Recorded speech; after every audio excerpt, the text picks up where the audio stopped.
Capítulo 4, vamos a meditar en esta palabra. ¿Cuántos sienten el fuego? La presencia. ¿Cuántos han sido renovados ya? En la oración, en la administración, en la palabra, en el culto al principio. Gloria a Dios. Dios es todopoderoso. Y cuando venimos con un corazón abierto al Señor, Dios nos va a ministrar. Amén, aleluya.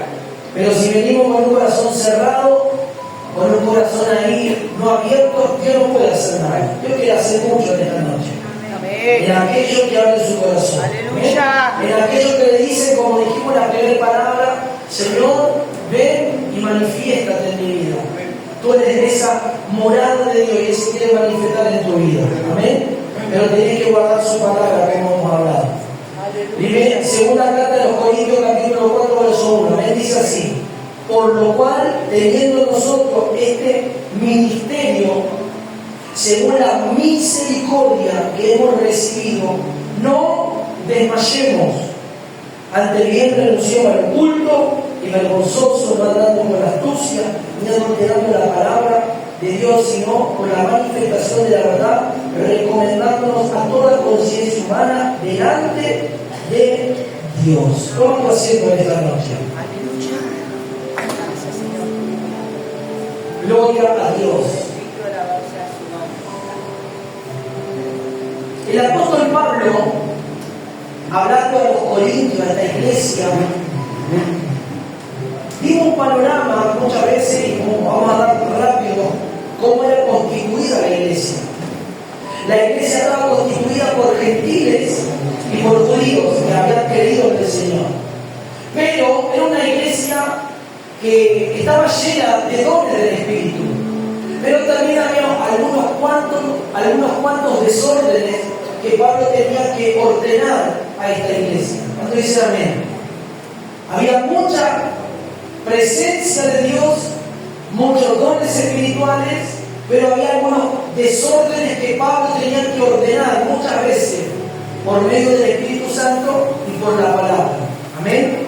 A veces en una iglesia puede haber manifestación, puede haber un montón de cosas, pero hay a veces desórdenes. Y Dios quiere también ordenar la liturgia del culto y a veces quiere ordenar nuestra vida. Entonces, amén. Puede haber creyentes que tengan dones, pero viven desordenadamente. Y eso también no es equitativo o no es equilibrado en la vida de un creyente. Un creyente tiene que ser equilibrado en su vida. ¿Me va siguiendo? Porque puede tener de Dios, pero puede ser una persona desordenada, una persona que no está ordenada en el orden establecido por Dios y por la palabra. Entonces, esta iglesia constituida de gentiles, constituida de judíos que se habían convertido al Señor, con dones espirituales, con algunos problemas a resolver, con algunos desórdenes, pero Pablo, como apóstol del Señor, como apóstol de Jesucristo, amén, que fundó esta iglesia, y como un padre espiritual tenía que ordenar esta iglesia. ¿Cuánto dicen amén? Por medio de los escritos, de las cartas dadas por el Espíritu, ordenaba la iglesia. Y vemos a lo largo de Corintio, amén, cómo también los falsos maestros se querían introducir. Vemos cómo Pablo reprendía a los falsos maestros y como Pablo advertía a la iglesia para que no caiga en el error y en el engaño. ¿Me va siguiendo?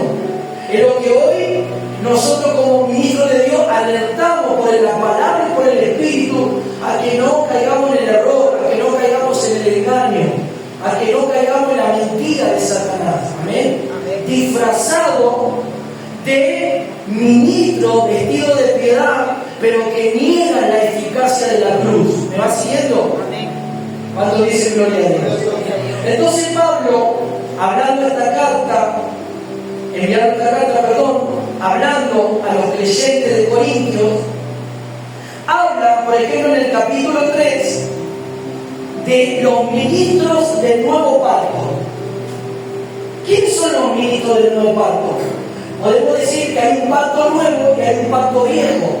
¿El pacto viejo cuál es? El pacto del Antiguo Testamento.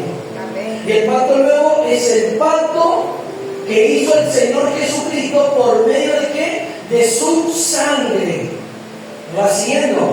porque nosotros estamos viviendo en el nuevo pacto. ¿Qué hacemos cuando tomamos la Santa Cena?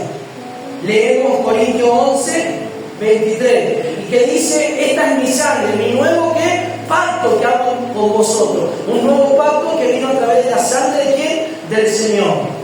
A través de la redención, a través del perdón de nuestros pecados. Y Pablo se recomienda como ministro del nuevo pacto y dice que estas cartas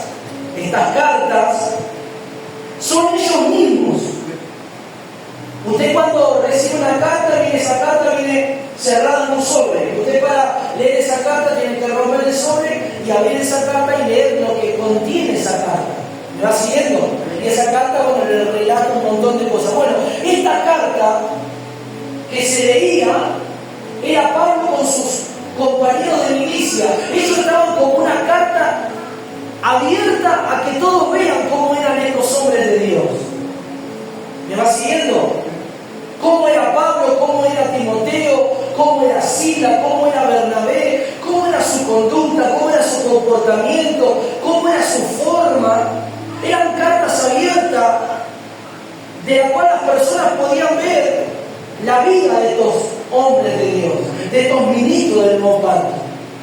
No venían del antiguo pacto, no eran sacerdotes, fariseos, no, aunque Pablo fue un fariseo, fue un ministro también, pero ahora Pablo era un ministro de un nuevo pacto. ¿Cuánto dicen amén? Amén. Y él dice en el capítulo 3 que esta carta son ellos y que esta carta es de Cristo. Y esta carta no fue escrita, escuchen, con tinta. No fue escrita por letra, sino que fue escrita por el Espíritu de Dios. Verso 3. Vivo, el Dios vivo, el Espíritu de Dios vivo, no en tablas de piedra, sino en tablas de carne del corazón. ¿Cuánto dicen amén? O sea que esta carta expedida de Pablo no era y no venía por una letra humana, sino que venía por la inspiración y por la letra divina del Espíritu de Dios. ¿Dónde estaba escrito esto? Ya conmigo, en el corazón. El corazón de Pablo estaba abierto a todos los creyentes, para verse como Pablo era, como un buen ministro de Dios. ¿Cuánto dicen gloria a Dios? Por eso es muy importante conocer, saber quiénes son las personas que te ministran, quiénes son las personas que te enseñan. Tienes que conocer la vida de tu pastor, cómo es tu pastor, aleluya, su testimonio. Somos carta abierta, claramente que va a haber personas que en algún momento no van a hablar bien de nosotros, se van a levantar, pero no importa. Pero uno tiene que ver, por eso Pablo dice, imitar la conducta o la fe de otros pastores. Cuando dicen amén. Como yo imito a Cristo, imitar a mí, dijo Pablo, como yo soy un imitador de Cristo. Entonces, Pablo estaba abierto a todos estos creyentes para que ellos vieran. ¿Por qué Pablo habla de esta manera? Porque había muchos falsos maestros que se introducían para engañar a los creyentes de la iglesia de Corinto. Aunque era una iglesia llena de dones, pero era muy fácil de engañar. Entonces Pablo, como un padre, como un apóstol del Señor, tenía que advertir a estos creyentes. Tenía que advertir para que estos creyentes no caigan en el engaño, en la mentira. ¿Cuánto dicen amén? ¿Me va siguiendo, hermano? Amén, aleluya. Entonces Pablo dice, nos recomendamos a nosotros como ministros competentes de un nuevo pacto, no de letra, verso 6, sino del Espíritu, porque la letra mata, más el Espíritu vivifica. Ellos no le venían a hablar del antiguo pacto, ellos le estaban hablando de un nuevo pacto. En el antiguo pacto era todo según lo que la ley había sido establecida, que tenían que cumplir. Pero sabemos que aún en el antiguo pacto, aunque el antiguo pacto hacía revivir el pecado y hacía ver el pecado de los hombres no podían cumplir. Los hombres fallaban, los hombres transgredían las leyes, los hombres pecaban, por eso estaban el sacrificio de los animales. Pero este nuevo pacto ya no va a ser escrito con letra, porque dice, y ahí donde escuchen, muchos toman este texto y dicen, porque la letra mata y el Espíritu vivifica, y eso lo toman con un pretexto de no estudiar las Escrituras, de no profundizar pensar, de no ir a un instituto, aleluya, en su iglesia, si hay estudio bíblico. Entonces dice, no, porque la letra mata, mucha letra mata. No está hablando del antiguo pacto. Está hablando de la letra del antiguo pacto, que no se podía cumplir, porque ningún hombre pudo cumplir en el antiguo pacto. Solamente el único que cumplió todo lo que fue el antiguo pacto fue el Señor, porque Él fue un ser perfecto, sin pecado alguno. Entonces Él pudo cumplir toda la ley del antiguo pacto porque Él era Dios. ¿Cuánto dicen amén? Entonces Pablo ahora se recomienda como un ministro del nuevo pacto. ¿Cuánto dicen gloria a Dios? Nosotros pertenecemos a este nuevo pacto. Usted pertenece a este nuevo pacto ahora por medio de la sangre del Cordero, de nuestro Dios. ¿Cuánto dicen amén? Entonces Pablo, escuche, habla un poco de este antiguo pacto, que ese ministerio fue grabado con letras de piedra y fue, escuche, ese ministerio o el antiguo pacto fue grabado con letras en piedra, pero fue glorioso, dice. Fue con gloria. O sea que el antiguo pacto es muy importante, pero es una sombra de lo nuevo. Pero también traía gloria, traía que el pecado sea revivido en la vida de los hombres para que se dieran cuenta cuán lejos estaban de Dios, pero a través de los sacrificios podían perdonarse los pecados. ¿Cuánto dice la Biblia? Entonces habla de Moisés, habla y luego dice, verso 8, ¿cómo no será más bien con gloria el ministerio de Espíritu? Habla del antiguo pacto que fue de gloria, pero ahora este nuevo pacto, este nuevo ministerio es mucho más glorioso. El tiempo de la gracia. ¿Me va siguiendo, querido hermano? ¿Cuánto dice la Biblia? Verso 11 del capítulo 3. Porque si lo que parece tuvo gloria, está hablando del antiguo pacto, que fue algo glorioso, que fue algo maravilloso, la gloria de Dios. Amén. Mucho más glorioso, escuche, será lo que permanece. ¿Qué es lo que permanece ahora? Ya conmigo, la presencia de Dios en mi vida. Porque ¿dónde está la presencia? Como hablamos recién hoy en el primer sermón, en la primera porción, ¿dónde está la presencia? Viviendo en mi corazón, en mi espíritu. ¿Me va siguiendo? De enamorada de la casa de Dios. Es mucho más glorioso la permanencia de su presencia en nosotros. Entonces ahora Pablo habla de Moisés, como el pueblo sigue embotado porque ellos, su entendimiento, siguen todavía en el Antiguo Testamento, en el Antiguo Pacto y tienen un velo. Pero cuando Cristo se les revele, le va a quitar ese velo. ¿Me va siguiendo? Y ahí vemos lo que recién dijimos, ¿no? Dijimos que donde está el Espíritu del Señor hay libertad. Y dice verso 18, por tanto nosotros todos mirando a cara descubierta como un espejo la gloria del Señor, somos transformados de gloria en gloria en la misma imagen como por el Espíritu del Señor. ¿Cuánto dice amén? Como nosotros estamos en este nuevo pacto, mirando al Señor a cara descubierta, sin velo, aleluya, y mirándole a Él. ¿Cuánto dice amén ahora? A esto, mirando como si fuera un espejo, nosotros vemos que la gloria del Señor somos transformados y vamos a ir de gloria en gloria, de cambio en cambio, de transformación en transformación. ¿Cuánto dicen amén? Y ahora sí, Pablo, entrando al capítulo 4, di una breve introducción rápido para entrar al capítulo 4, dice que ellos tienen este ministerio. El ministerio de qué Dios, del nuevo pacto. Que lo recibieron según la misericordia de Dios. Pero dice algo muy importante, que no desmayen.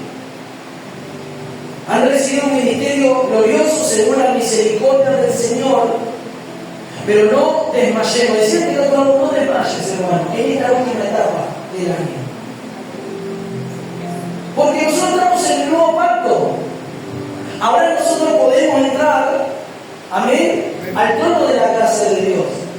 Ahora tú y yo podemos nosotros ir ante la presencia de Dios, y si hemos pecado, como dice la palabra, tenemos abogado fiel que intercede, y tenemos a nuestro Señor Jesucristo, que si nos arrepentimos, Él nos limpia, nos lava de todos nuestros pecados. ¿Me va siguiendo? Entonces, hoy en día, ¿qué es lo que está pasando? Que muchos cristianos en el último tramo del año desfallecen, desmayan. Muchos cristianos en este tiempo están desfalleciendo su fe, su oración, su comunión, su entrega. Muchos creyentes en este último tramo del año están abriendo puertas. Y Dios dice, según el ministerio, por la misericordia que hemos recibido, no desmayemos. Pero bueno, pastor, yo no soy un predicador, como le habló Pablo. No le está hablando a los predicadores, le está hablando a todos los creyentes que no desfallezcan. Porque ellos están en un nuevo pacto. Ellos tienen a Jesucristo como ese cordero expiatorio que perdonó todos sus pecados. Y que si ellos en algún momento transgreden o pecan, aleluya, tienen al Señor como abogado, y por medio de su sangre y el arrepentimiento pueden ser lavados y limpiados. Pero que no desfallezca su fe, que no desfallezca su comunión, que no desfallezca su vida espiritual. ¿Cuánto dicen amén a esto? ¿Me va siguiendo, hermano? Amén. Pero Pablo, para que entendamos, como ministros que eran ellos, según la misericordia del Señor, dice que ellos renunciaron a lo oculto y a lo vergonzoso. ¿Qué significa esto? Ellos dicen que el hablar la palabra, entendamos una cosa, como dije recién, nosotros cuando vamos a hablarle a alguien la palabra de Dios, tenemos que hablar la verdad simple de la palabra. Porque Dios está presente en cuanto a las palabras que salen de nuestra boca. Dios está presente. Y Dios está evaluando según el mensaje de la predicación del Evangelio, cómo nosotros estamos hablando. Si estamos ocultando algo, si por vergüenza a ofender o a decir una palabra que trae una contienda en el momento que se está hablando. Claro que Dios le va a dar la sabiduría de cómo hablar, pero realmente hablar la verdad que el Señor marca en su palabra. Pablo dice, renunciamos nosotros a lo oculto y a lo vergonzoso. Y si usted sigue leyendo, dice, no adulterando, aleluya, ni andando con la astucia, adulterando la palabra de Dios, sino con la manifestación de la verdad. ¿Cuándo dice la verdad esto? O sea que tenemos que entender, usted puede predicar, predique, allá afuera, gane almas, traiga almas para el Señor, ore, Señor, cruzame un alma, Señor, voy caminando, estoy en la parada, y si es tu voluntad y un alma y ahí necesitada, poné, hace sentir mi corazón que yo le tengo que hablar, pero le voy a hablar la verdad, le voy a hablar, Señor, que tú le amas, que tú, Señor, quieres hacer algo en la vida, que tú lo quieres salvar, que tú no quieres que esa persona, ese varón, esa mujer, ese joven se pierda. Señor, dame las sabidurías, palabras, para que hable tu palabra verdadera. ¿Me va siguiendo, hermano? Entonces Pablo se recomendaba como ministro del nuevo pacto, pero ellos no adulteraban la palabra, no, aleluya, ellos hablaban la palabra tal cual como les fue revelada y fue dada por el Espíritu Santo. ¿Cuánto dicen amén a esto? Si todos los creyentes hicieran esto, no habría tanta falsedad hoy en día, no habría tanta mentira.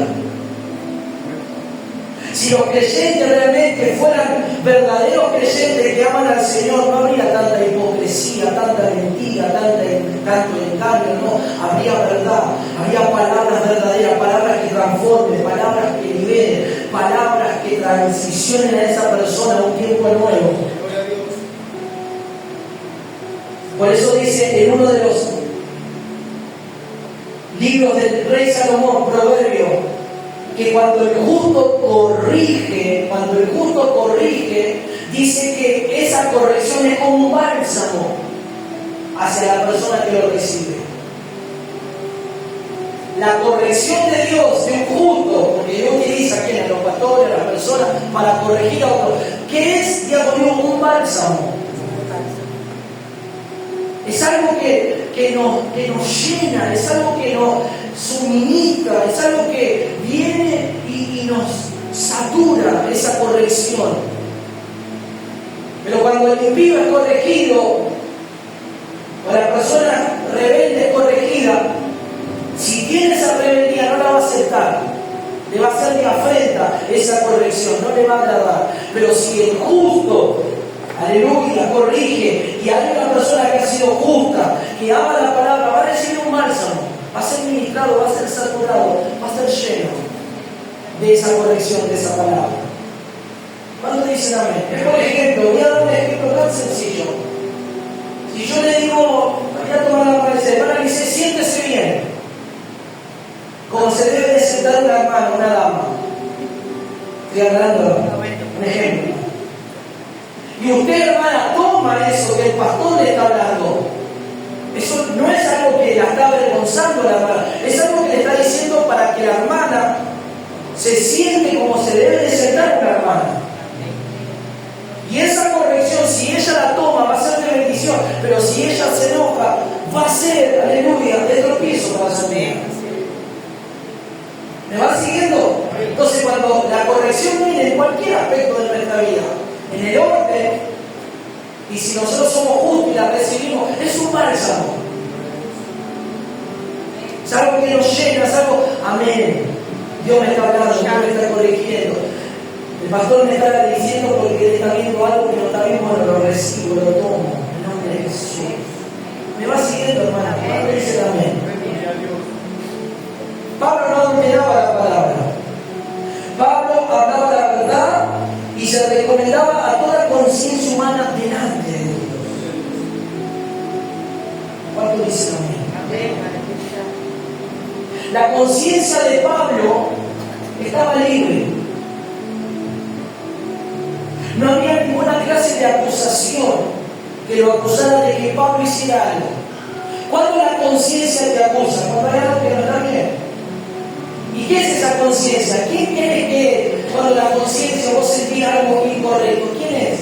Es el Señor, el Espíritu Santo que te está molestando. El Espíritu Santo que te está amonestando en tu conciencia de que algo no está correcto en tu vida. Pero ahí está donde el hermano tiene que ser sensible, donde el hermano tiene que tener la percepción espiritual de poder entender que es el Espíritu Santo que lo está molestando, que lo está, aleluya, que esa conciencia lo está acusando de algo incorrecto. ¿Para qué? Para que podamos arrepentirnos, para que podamos ir al Señor, para que podamos humillarnos delante de su presencia.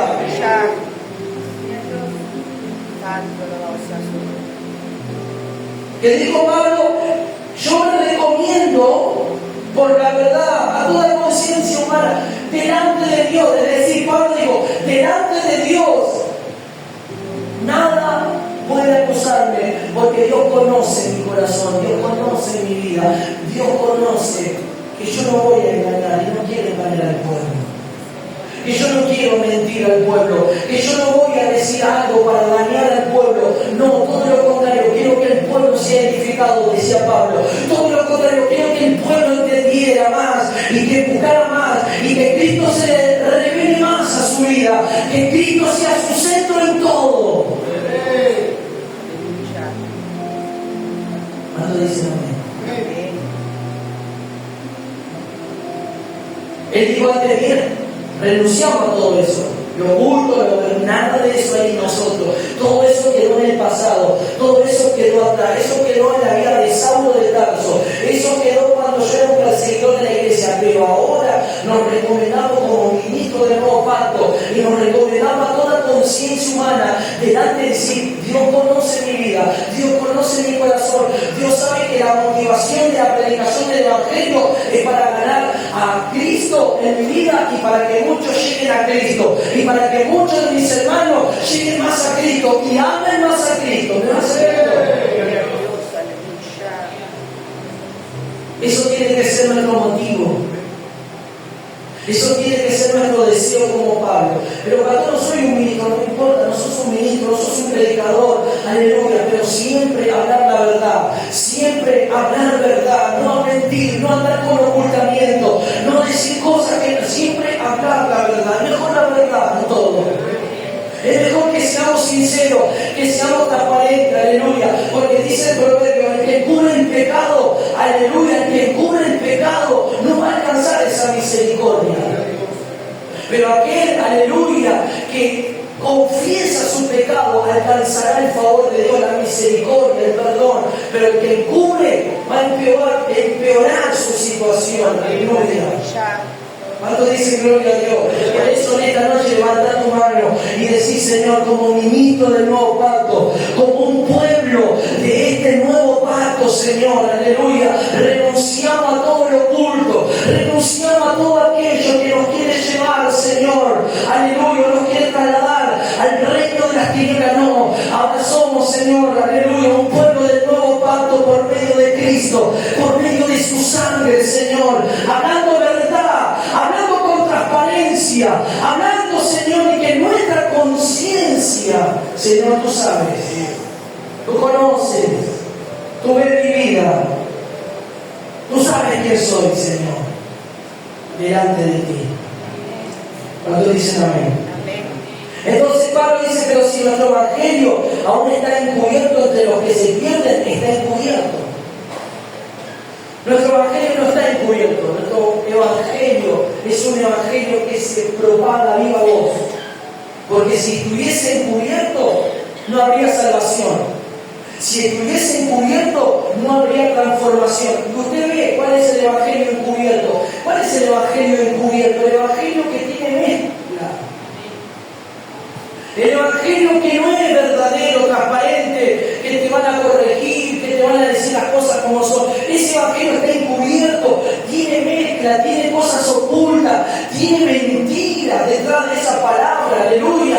Tiene engaño, tiene una motivación personal de ese ministro, tiene una motivación de grandeza, de orgullo. Pero el evangelio que no está encubierto es el evangelio verdadero, en el cual nos recomendamos toda conciencia. Somos carta leída, miren, no, vean cómo somos así, aleluya, acá en la iglesia, en nuestro hogar, allá en la calle, miren cómo somos transparentes, no vamos a andar con ninguna clase de engaño, ni de mentira, ni de querer aprovecharnos del prójimo, ni de querer aprovecharnos de la iglesia, no, somos creyentes, aleluya, radicales dentro y fuera de la iglesia. Aplaudan que vive, Señor, aleluya.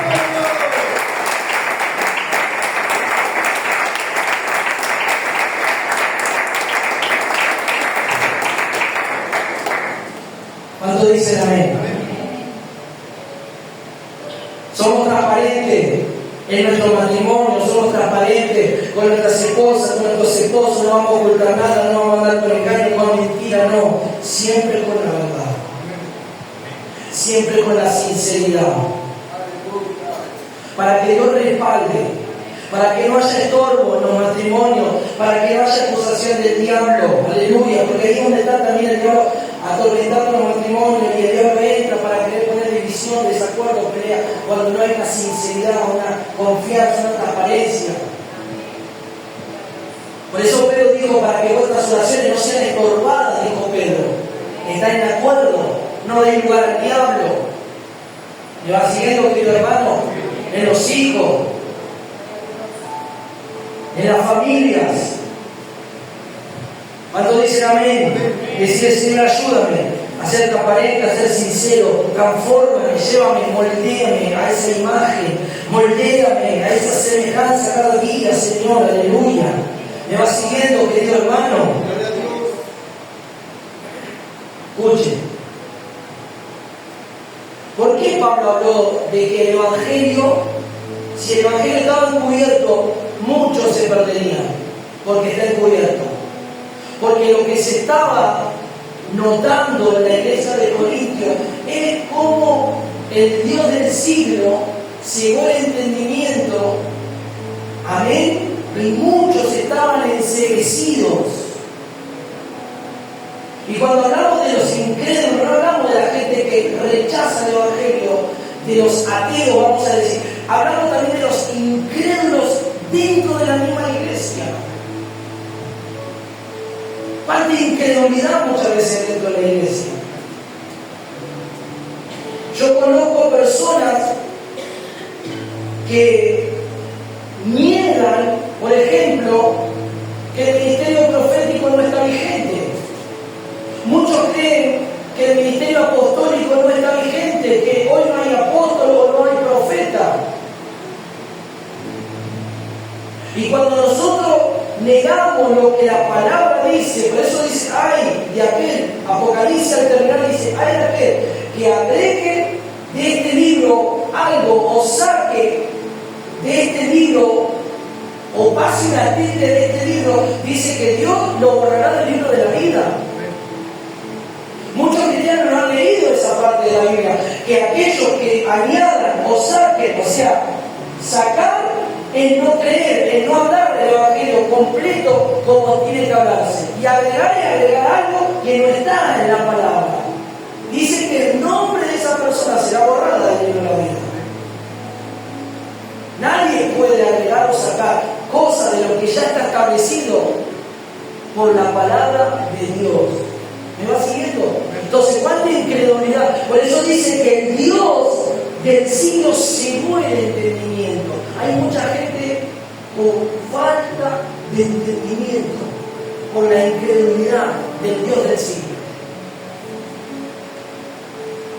Cuánta riqueza divina se pierde en muchos creyentes, cuánta riqueza de Dios en la palabra hay que muchos creyentes ignoran.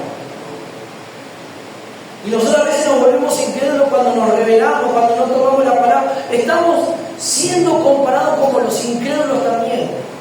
Cuando negamos lo que Dios nos habla por la palabra, cuando no obedecemos, nos estamos poniendo a la par de un incrédulo también. ¿Me va siguiendo? Y yo no quiero que el Dios de este siglo siga el entendimiento. Yo no quiero que el Dios de este siglo, ¿quién es el Dios de este siglo? El diablo. ¿Qué utiliza? Utiliza los dogmas. ¿Qué utiliza? Utiliza la forma, utiliza las palabras, utiliza las sutilezas, utiliza la filosofía, utiliza algunas cosas, el sincretismo. ¿Qué utiliza? Todas estas cosas que ustedes están estudiando, los marca acá, utiliza todo eso. Utiliza la levadura para introducirla dentro de la iglesia, cambiar las doctrinas. Hoy en día está la doctrina que al pastor le tiene que llamar papá, a la pastora mamá. Todas esas cosas, ¿de dónde sale? Todo eso son invenciones, porque utilizan textos bíblicos, aleluya, fuera de contexto.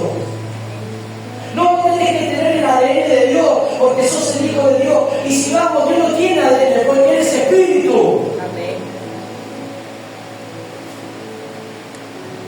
Tantas cosas terribles que hoy están pasando.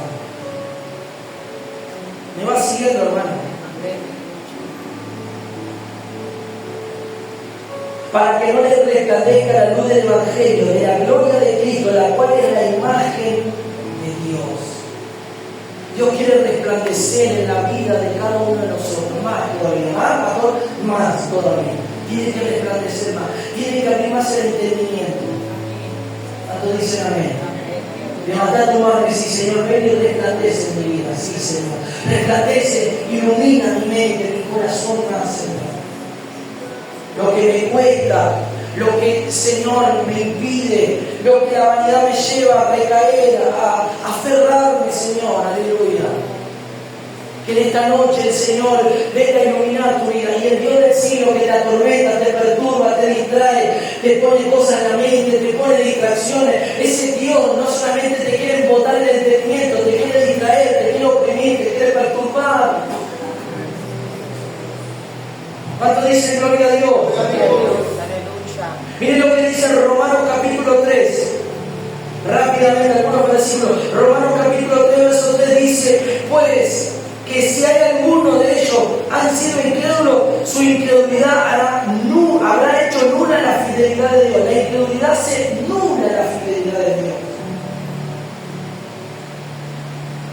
Yo tengo que creer, yo tengo que tomar la palabra, yo tengo que obedecer, yo no quiero ser un incrédulo. Yo debo de creer en lo que Dios dijo que va a hacer. Yo debo de creer en lo que vida. Yo debo de creer en cada palabra que Dios me está hablando, en cada servicio, en cada administración, en cada santa cena. Yo creo, aleluya, no lo veo, pero creo, no lo veo, pero creo, no lo veo, pero creo, no lo veo, pero creo.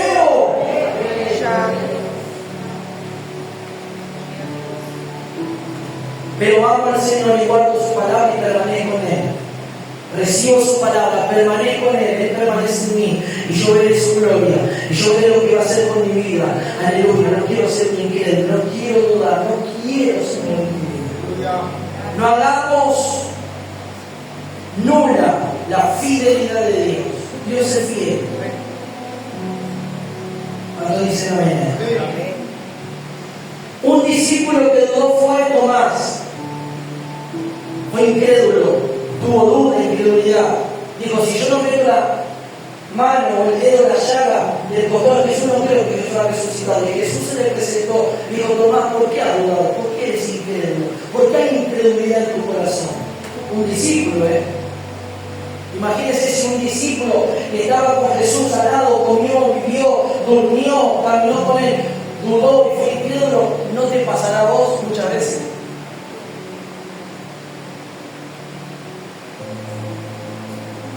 Amén. Alguien cercano a Jesús, al Hijo de Dios, a ese ser perfecto, sin error, sin equivocación, sin ningún margen de error en su vida. Si alguien que estuvo al lado dudó y fue incrédulo en un momento porque dijo, si yo no meto el dedo en la llaga, no creo que la resucite. Y ahí el Señor se le presentó y dijo, Tomás, ¿por qué has dudado? ¿Por qué eres incrédulo? ¿Me va siguiendo, querido hermano? Que Dios nos ayude a que ninguno de nosotros caigamos semejante incredulidad. Segunda de Corintios capítulo 6 verso 14 dice, no os unáis en yugo desigual con los incrédulos. Dijimos que el incrédulo es aquel que no obedece también a Dios, aquel que no está en la voluntad de Dios, un incrédulo. Te dice Dios que no te unas. Porque ¿qué compañerismo tiene la justicia con la injusticia? ¿Qué comunión la luz con la tinieblas? No te unas con los incrédulos. Porque te va a contagiar esa incredulidad, te va a hacer dudar. ¿Me va siguiendo, hermano? ¿Será que Dios lo va a hacer? ¿Y será lo que Dios dijo? ¿Y cuánto será? ¿Cuánto tiempo pasará? Bueno, Dios sabe. Dios sabe las cosas, Dios sabe el tiempo, Dios sabe todo, hermano. Dios sabe la hora, sabe el día, sabe el momento. ¿Cuánto dicen gloria a Dios? Gloria a Dios. 1 Timoteo capítulo 5, verso 8 dice, porque si alguno no provee, está hablando de los que tienen que proveer para los suyos y mayormente para los de la casa, han negado la fe y es peor que un incrédulo. Miren lo que pasa de aquellos que no proveen. No estoy hablando de una provisión humana, también estamos hablando, escuchen, de las provisiones espirituales. Estamos hablando de la enseñanza, de la educación, de la vida, que tenemos que proveer a los nuestros, a nuestros hijos, en el matrimonio. Si nosotros no proveemos, somos más de igual manera un incrédulo, como dice acá. Mayormente para los de la casa, para los de su casa, han negado la fe y es peor que un incrédulo. Miren cómo hace la comparación Pablo de aquellos que no proveen. ¿Cuánto dice gloria a Dios? ¿Me va siguiendo, hermano? Y este proveer no es simplemente material, humano, de alimento, no, es en todo sentido. Es en todas las áreas de nuestra vida. Libro de Tito, miren lo que dice Tito con respecto a esto. Tito capítulo 1. Versículo 5 dice, por esta causa te dejé en Creta para que corrigieses. 15, perdón, 1:15, dije 5:15. Todas las cosas son puras para los puros, mas para los corrompidos e incrédulos, nada les es puro. Miren qué tremendo, hermano. Para los incrédulos, nada les es puro. Cuando hay incredulidad en el corazón, hay un pensamiento corrompido, hay pensamientos que no son de Dios.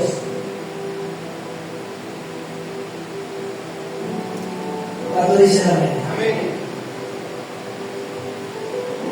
Para los puros todas las cosas son puras. ¿Cuándo yo me transformo en alguien puro? ¿Cuándo alguien es puro? Cuando deja que la santificación de Dios comience a efectuarse en la vida de ese creyente. Yo comienzo a ser santificado por Dios, y mi mente es santificada, mi corazón es santificado. Pero para los corrompidos y los incrédulos, las cosas no son puras. ¿Cuándo dicen amén?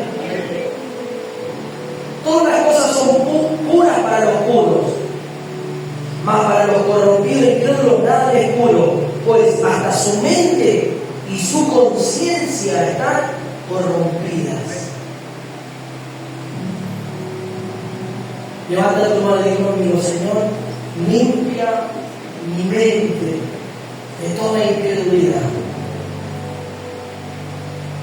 Para los puros las cosas son puras. Para los creyentes que quieren purificarse, santificarse, todo será puro. Pero para aquellos corrompidos e incrédulos, las cosas serán corrompidas aún en su propia mente por la incredulidad. Que Dios nos ayude a que nuestra mente, a que nuestro corazón, a que nuestra vida se mantenga en esa pureza, querido hermano. Y Apocalipsis habla de los incrédulos. 21, verso 8 dice: pero los cobardes, los incrédulos, abominables, homicidas, fornicarios, hechiceros, idólatras y todos los mentirosos tendrán su parte en el lago de fuego que arde con azufre y está en la muerte, según habla de los incrédulos. No tendrán parte en la Nueva Jerusalén, no tendrán lugar en la Nueva Jerusalén. No solo los incrédulos, los cobardes. ¿Qué dijo Pablo? Nosotros tenemos este ministerio, no desmayemos, hablemos la verdad, renunciando a lo oculto con la palabra verdadera del Señor. ¿Cuánto dicen amén a esto? ¿Me va siguiendo en esta hora? Una vez se cree que el incrédulo es alguien que no cree. No, hay incrédulo dentro de la iglesia también. Eso es lo más terrible. Hebreos 3:12: mirad, hermanos, que no haya en ninguno de vosotros corazón malo de incredulidad para apartarse de Dios mismo. Que no haya corazón malo de incredulidad para apartarse. ¿Qué hace la incredulidad? Dígame, la incredulidad me aparta de Dios, me aleja de Dios, me hace lejano de Dios, ser un incrédulo. Soy cristiano, pero a veces tengo incredulidad, no creo. Soy cristiano, pero a veces no me dejo, no tomo. Entonces eso te puede llegar a apartar de Dios. Me va siguiendo. ¿Quién cegó el entendimiento de los incrédulos? Ya conmigo, el Dios de este siglo. Pero en esta noche el Dios de este siglo, el enemigo, nosotros lo podemos derrotar, él está vencido, pero lo podemos echar fuera de la mente porque tenemos las armaduras espirituales, porque Dios, aleluya, nos da esas armaduras. Porque vamos a colocarnos el yelmo para que nada venga a la mente, porque vamos a tomar el escudo para frenar los dardos del maligno, porque vamos a tomar la coraza, que es la fe, aleluya, porque vamos a calzarnos las sandalias, aleluya, y vamos a tomar la espada del Espíritu.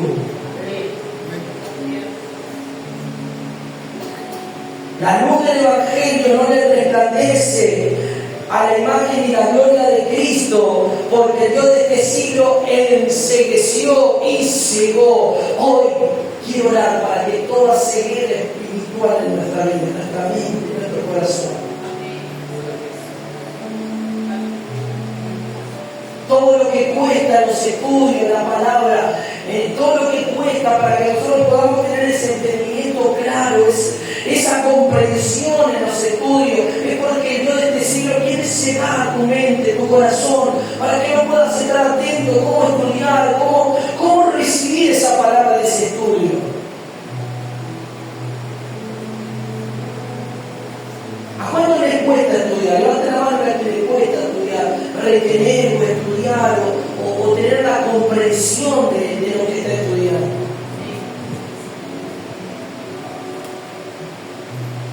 A veces Dios te dice, no quiere cegar para que nosotros no haya una revelación en el estudio, no haya una claridad, una comprensión, un entendimiento de poder entender lo que estamos recibiendo de parte de la palabra y con los estudios. Entonces tenemos que orar para decir, Señor, ven y resplandece, ilumina mi mente, mi vida. Señor, todo lo que el Dios de este siglo quiere enceguecer mi mente, mi entendimiento. Señor, es en tu nombre que lo echo fuera, ven con tu luz, ven y alumbra en mi mente, en mi corazón, Padre. Y yo le puedo asegurar, hermano, que si usted ora de esa manera y ora y lee, y ora y lee, usted va a comenzar a entender, a comprender. Por eso la iglesia de este tiempo está así. Cuando habla de la iglesia en términos general, la iglesia está enceguecida, la iglesia está en la mundanalidad, la iglesia está liberada, la iglesia está liviana, la iglesia está fría, la iglesia está entretenida, porque el Dios de este siglo encegueció a todos esos incrédulos. Esos hermanos que están ahí son incrédulos porque se han apartado de Dios vivo. ¿Por qué? Porque no toman la palabra, porque no están viendo que el Dios de este siglo entró y los encegueció. No solamente a aquellos que no tienen a Dios en su corazón, sino a la misma iglesia. Pero en esta noche levanta tu mano. Ay, alaba, checa todo mocaya. Como Pablo, aleluya, como Pablo que era, aleluya, hablaba la verdad. Como Pablo, aleluya, que era, aleluya, hablaba lo que el Espíritu, aleluya, le estaba impartiendo. Y él escribía esta carta a los corintios, a los gálatas, a los filipenses, a los colosenses, hablando la verdad del Evangelio de Cristo, para que sean iluminados, para que Cristo se haga en ellos, aleluya, esa imagen, para que a cara descubierta vayan siendo transformados a la imagen y a la gloria de este Dios vivo, iglesia. Que en esta noche caiga por tierra toda ceguera. Que en esta noche el Dios de este siglo que encegueció, que cegó el entendimiento del pueblo, aleluya, Dios comience a iluminar. Dios comience a iluminar esa mente. Toda perturbación en la mente, todo bloqueo en la mente, toda mente que está corrompida, incrédula y lo va corrompiendo más, sea libre por el poder del Espíritu Santo en esta tarde. Seamos libres en el nombre de Jesús. Pablo dijo, no nos predicamos a nosotros mismos, sino predicamos a Cristo. Porque somos siervos por amor de Jesús. Porque somos siervos por amor de Jesús. No nos predicamos, nosotros no nos vanagloriamos, predicamos a Cristo. ¿Qué tiene que ver la gente de ti? Tiene que ver a Cristo. ¿Qué tiene que ver la gente de nosotros? Tiene que ver a Cristo. Donde estemos tiene que ver a Cristo, en nuestro trabajo, en nuestro lugar de hábitat, tiene que ver a Cristo. Cristo tiene que estar en nosotros. Pero a veces Cristo no está haciendo otra. Cristo tiene que estar en nuestro trabajo, que la gente vea que somos eficaces, que somos ordenados, que somos personas, que somos cristianos, pero que somos personas que dan un buen testimonio, que los incrédulos que no tienen a Cristo vean a nosotros y digan, este es un buen trabajador, una buena trabajadora, es alguien aplicado en su trabajo, es alguien que hace bien las cosas, y no que te difamen y anden hablando por detrás, que la persona que supuestamente tendría que dar un buen testimonio y ser ejemplo y aún ganar, por ahí no le predica, pero tu conducta gana a esa persona, tu conducta hace que esa persona diga, tú eres muy correcta, sí, porque yo voy a la iglesia y el Cristo que yo sigo me ha transformado y yo quiero vivir en esta rectitud. Y por ahí no puedes hablar de la persona, pero ya tu ejemplo, tu testimonio habla mucho más. ¿No te dice la verdad? Predicamos no a nosotros mismos, sino predicamos a Cristo. Porque Cristo, porque Dios, dijo Pablo, con esto ya terminamos, porque Dios mandó, ya conmigo, Dios mandó que desde las tinieblas resplandezca su luz. Él dijo, sea la luz y fue hecha la luz. Hoy puede decir que la luz sea hecha y resplandezca tu vida en tu corazón. Pablo dijo, porque Él mandó que de las tinieblas resplandeciese la luz. Y Él resplandeció en nuestros corazones para ser iluminados en el conocimiento de la gloria de Dios. ¿Quién mandó que resplandeciese la luz? Y apoyó Cristo. Él dio la palabra. Él solo dio la palabra. Y fue iluminado Pablo. A Pablo se le cayeron esas escamas que tenían velado su vida. Pablo tuvo un encuentro tan real con el Señor que se le cayó esas escamas de la religión, se le cayó esas escamas, aleluya, de todo lo que él persiguió a la iglesia y ahora él se convirtió en un esclavo de Cristo. ¿Cuánto dicen amén? Amén. ¿Pero por qué? Porque le resplandeció de las tinieblas, le resplandeció la luz del conocimiento. Levanta tu mano en esta noche y dice, Señor, ven a resplandecer en mi vida. Resplandece en mi corazón, resplandece en mi mente, resplandece en mi vida en esta noche, Señor. ¿Cuánto Dios tiene que resplandecer en tu vida? ¿Cuánto Dios tiene que resplandecer en tu conocimiento para aprender a conducirte, para aprender a ser una mujer, un varón sabio, equitativo, equilibrado en las áreas de la vida, hermano, hermana querida? Resplandece, Señor, en nosotros en esta noche. Resplandece en nuestros corazones, Padre, para que seamos hijos e hijas de Dios constantes, que seamos hijos e hijas de Dios, Señor, fervientes. Resplandece para que ese resplandecer nos lleve a iluminar nuestra mente, nuestro corazón ante ti. Resplandece para que yo tenga ese tiempo, esa comunión. Necesito esa luz que ilumine toda área, toda parte que está, Señor, en tiniebla, que no haya ninguna parte. Tiene que tomar todo nuestro ser el Espíritu Santo, no solamente una parte y otra parte, todo nuestro ser completamente. Tiene que estar saturado por el Espíritu de Dios, por esa luz divina, que esa luz divina en esta noche resplandezca en tu vida y en mi vida. Empieza a resplandecer en esta noche.